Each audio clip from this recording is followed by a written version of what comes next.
Let your dreams fly. Give them wings. Be who you want to be just by being fearless. Now, opportunities.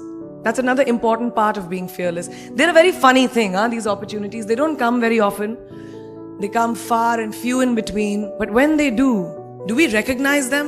Our job is to recognize them and make the most of them. So no matter where you are in life, you have never arrived enough to explore new opportunities. And there's nothing wrong with being ambitious. There's only one you, because there's no one like you. And I don't mean the superfluous, superficial parts. I'm talking about the core of you, who you are inside, your values, your beliefs, your flaws.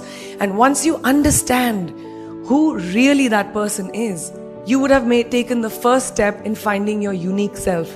And that is the best version of you. Who am I really? Most often, we don't allow ourselves the ability to dream beyond our imagination. We don't allow ourselves to think about the future because we are afraid of change. We are afraid to move away from what is familiar. Either that or sometimes, we are too rigid to let our dreams evolve. Loosen up, shake it off a little bit. Change is the only constant thing in life, and you are never too old or never too experienced to learn something new. Believe that you have everything in your will to be able to be and achieve your dreams. Be fearless. Don't be scared to want more for yourself than you ever thought you could. Be greedy. Be greedy for your ambitions. Be hungry for it. Don't live on someone else's benchmarks. We are told so many times in our life, your responsibility is this is who you should be. Who can tell you who you should be? Don't let anyone or any situation dictate to you who you are and who you can be. I know it's very much easier said than done. I know that because I've done it. But fight for your dreams, because no one else is going to fight for your dreams except you. Always remember, you will never truly enjoy success until you have tasted failure. Now, what is life without a little bit of a risk? I've always believed that you have to take risks, calculated, educated risks, to evolve. Because if you've not truly explored the full extent of your possibilities, you'll always remain stagnant. Be bold and take these risks. Now, friends, family, the people you work with, the people around us are our greatest influencers in your journey to success. So you have to choose very wisely. Surround yourself with the right people who do not stab you in the back. No matter what you do, someone will always be unhappy. Especially in this age of social media, it's so easy for us to be confused between the voices that actually matter and the opinions of faceless people writing behind the anonymity of what the web offers. They don't matter. Do not compromise. Do not settle on your dreams. Now, who likes to fail? But the one thing that is as certain as night and day, ladies and gentlemen, is that you will fail. It's just how it is. And there is nothing that you can do to stop that. It's what you do after that'll define where you go. The only way to push failure aside is to move ahead.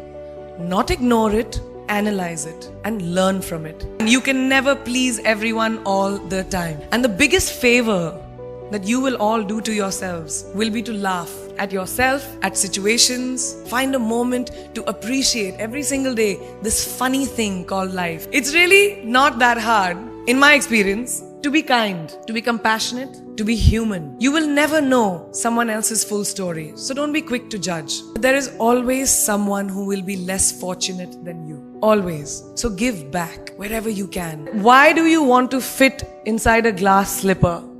Why do you want to fit inside a glass slipper when you can shatter the glass ceiling? I want to tell you a little secret. I'm not very fond of this phrase, breaking the glass ceiling. Why does it annoy me? Because it takes the context of everything that I have done, all my achievements, all my hard work, and puts it into a box. As if my ambition was, I want to find a glass ceiling and break it. Not at all. To be really honest, I was never in a mission to break, to shatter anything. All I wanted was to chase my dreams, my ambitions. I wanted to evolve. I wanted to become the best version of me that I could be. But that does not mean that the glass ceiling doesn't exist. Of course it exists. And countless of women and men, mostly women, run into it in their professional and personal lives. And I'm sure a lot of you can vouch for that right now. The Oxford Dictionary definition of the glass ceiling is an unacknowledged barrier to advancement in a profession. especially affecting women and members of minorities from rising beyond a certain level in a hierarchy.